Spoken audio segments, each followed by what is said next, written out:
कुलदीप जी वो ये कह रहे हैं कि अगर आपके प्रत्याशी के साथ ऐसा था तो थाने में शिकायत दर्ज करवा दी गई होती। आपके जो लोकल बॉडी में 8 जीत कर आए थे उनमें से 7 गए नहीं होते, तो ये फिर क्या है सर?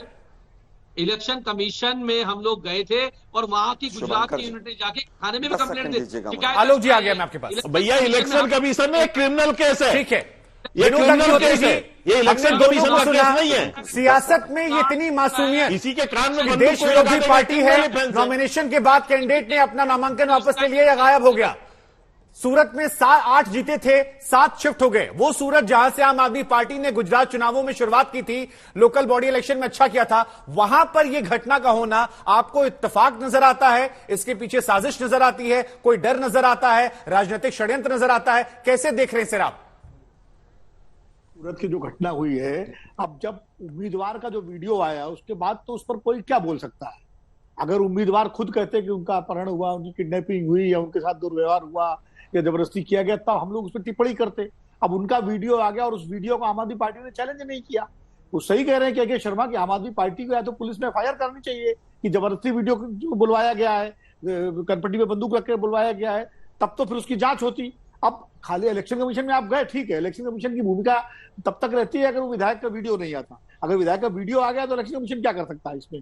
अगर क्रिमिनल मामला है और आपको लगता है कि इसमें फाउल प्ले है और इसमें कुछ हुआ है तो निश्चित रूप से पुलिस में जाना चाहिए। और उसके तो अगर गुजरात पुलिस मुकदमा नहीं दर्ज करती तो अदालत में दर्ज हो सकता है, कानूनी रास्ते हैं। तो इसलिए उस प्रकरण पे क्या कहा जाए, लेकिन ये जरूर है कि आम आदमी पार्टी का गुजरात में जो सबसे ज्यादा प्रभाव कहीं दिख रहा है वो सूरत में ही दिख रहा है। ये हमारे रिपोर्टर्स का भी कहना है, ग्राउंड फीडबैक भी यही। और इसीलिए भारतीय जनता पार्टी सूरत को लेकर के बहुत संवेदनशील है, क्योंकि सूरत उसका गढ़ है। ठीक है, कांग्रेस के पास हम चलते हैं। आलोक जी, 2 सवाल मेरे पास आपके लिए हैं। एक सवाल तो ये कि ये जीरो वाला पैम्पलेट आप बार बार क्यों उठा रहे हैं सर, जनता को बता दीजिए। और दूसरा सवाल ये है कि प्रधानमंत्री ने एक स्टेटमेंट दिया जिसमें उन्होंने कहा कि कांग्रेस कार्यकर्ताओं सतर्क रहें, वो भले ही, यानी कांग्रेस भले ही रैलियां या जनसभाएं या प्रेस कॉन्फ्रेंस आयोजित ना करे, वो चुपचाप काम कर रहे हैं, इसलिए सतर्क रहें। देखिए, मुझे लगता है सबसे पहले जीरो वाले पंपलेट पे ही आ जाते हैं। जो पार्टी टिकट दिल्ली में भी बेचती हो और गुजरात में भी बेचती हो, जो पार्टी सरदार पटेल और बापू के फोटो को अपने कार्यालयों से गायब कर दे, उसको नैतिक अधिकार नहीं है गुजरात में आकर वोट मांगने का, जिनको सरदार पटेल और बापू से इतनी नफरत हो। दूसरी चीज, दिल्ली की शराब का और पंजाब के ड्रग्स माफियाओं का पैसा गुजरात की जनता पूरी तरह से समझ चुकी है, वो इनको माफ नहीं करेगी। और अभी हेल्थ का मॉडल तो देखा ही ना आपने, कितना अच्छा हेल्थ का मॉडल तिहाड़ में आया है, वो पूरे देश ने देखा है। इनके सीएम कैंडिडेट जो हैं उनको 3 दिन लगे अपनी सीट चुनने में, और मैं आज तक पे शुभांकर जी के शो पे कह के जा रहा हूं, उनका खाता नहीं खुलेगा और इनके सीएम कैंडिडेट की जमानत जब्त होगी। और कांग्रेस को कितना मिलेगा सर? तो मैं आज तक पर आकर माफी मांगूंगा। कांग्रेस को कितना मिलेगा?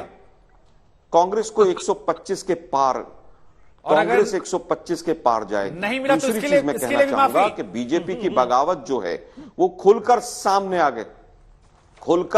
आ गई है। आज 7 कैंडिडेट इनके इंडिपेंडेंट थे जिनको बीजेपी ने सस्पेंड करना पड़ा अपनी पार्टी से।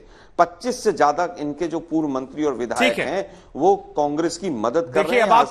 आलोक जी, मेरे पास समय की कमी है, तरफा कांग्रेस की सरकार मैं एक बार, क्योंकि आपने दावों का जिक्र कर दिया, शर्मा जी कितना दावा करके जा रहे हो? क्योंकि आलोक जी ने कहा है अगर दावा सच्चा नहीं हुआ तो आज तक पर आकर माफी मांगेंगे, आम आदमी पार्टी खाता नहीं खुलेगा। बीजेपी कितनी सीटें और विपक्ष में नंबर 2 पर कौन आपकी नजर में, कांग्रेस या आम आदमी पार्टी?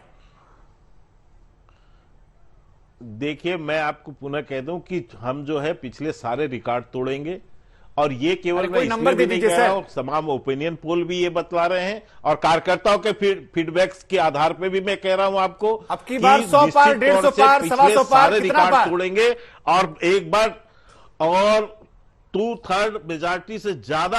अच्छा, नंबर 2 पे कौन, आम आदमी पार्टी या बीजेपी? मैं बता दूं कि ये दोनों, आम आदमी पार्टी या कांग्रेस नंबर 2 पे? मैं इतना ही आपको बता दे रहा हूं कि इन दोनों में नहीं नंबर 2 पे कौन रहे ये तो जनता वहां देखी, लेकिन मैं इतना जरूर कह रहा हूं कि आप पूरे डिबेट भर में आपको आम आदमी पार्टी इस बार कहां पर है, कोई आंकड़ा देंगे?